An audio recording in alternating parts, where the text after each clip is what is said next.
اور پھر حضور کی کتنی پیاری تعلیم ہے. حضرت انس بن مالک رضی اللہ تعالیٰ عنہ کو فرمایا اے انس بیٹے، اگر تجھ سے ہو سکے تو صبح اور شام اس حال میں کر کہ تیرے دل میں کسی کے لیے کھوٹ نہ ہو. اللہ اکبر. توجہ فرمائیے گا، کتنی پیاری تعلیم ہے نبی علیہ السلام کی. ہم نے اس تعلیم پر عمل کرنا ہے. نبی پاک صلی اللہ علیہ وسلم نے فرمایا اے انس اگر تجھ سے ہو سکے تو صبح اور شام اس حالت میں کر تیرے دل میں کسی کے لیے کھوٹ باقی نہ ہو.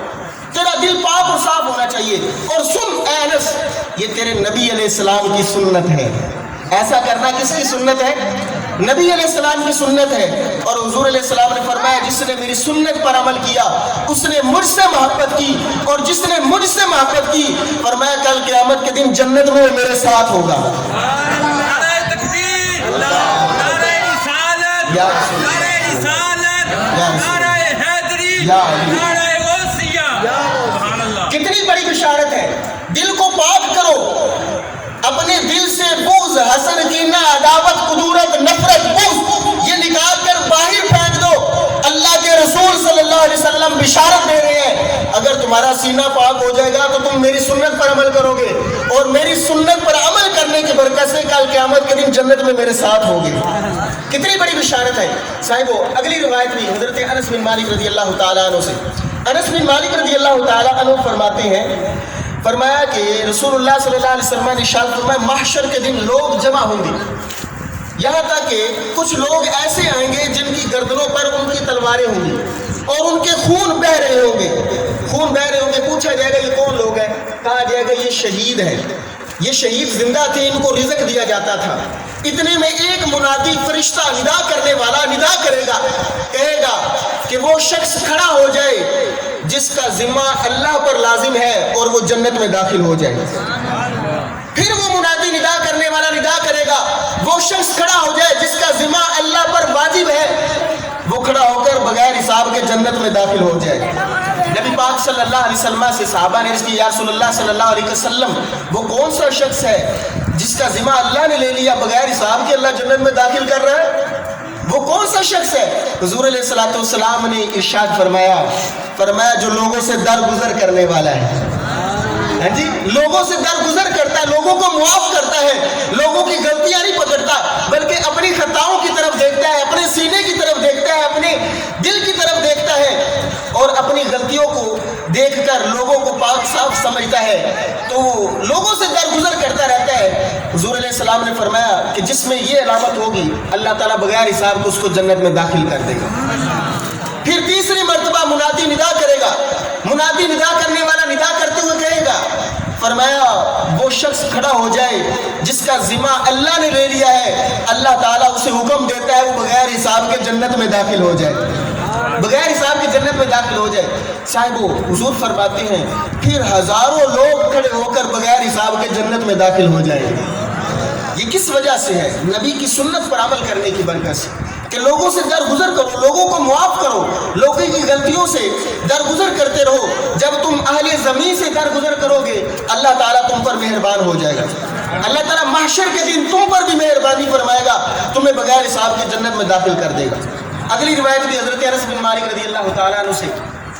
انس بن مالک فرماتے ہیں ہم حضور علیہ الصلوۃ والسلام کی مجلس میں بیٹھے ہوئے تھے، اتنے میں حضور نبی رحمت صلی اللہ علیہ وسلم مسکرائے.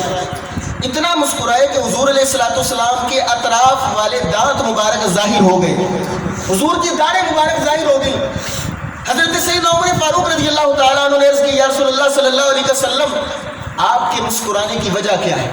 اللہ اکبر. توجہ فرمائیے گا حدیث مبارکہ پر. حضور آپ کے مسکرانے کی وجہ کیا ہے؟ نبی پاک صلی اللہ علیہ وآلہ وسلم نے ارشاد فرمایا میں بیٹھا تو تم میں ہوں لیکن میں نے دیکھا کہ محشر کے دن میرے دو امتی اللہ کے عرش کے سامنے گھٹنے ٹیک کر کھڑے ہو گئے. گھٹنے ٹیک کر کھڑے ہو گئے.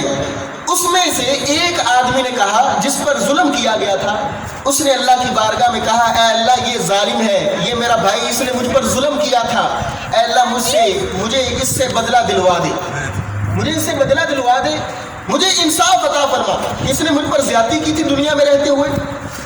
اللہ اکبر.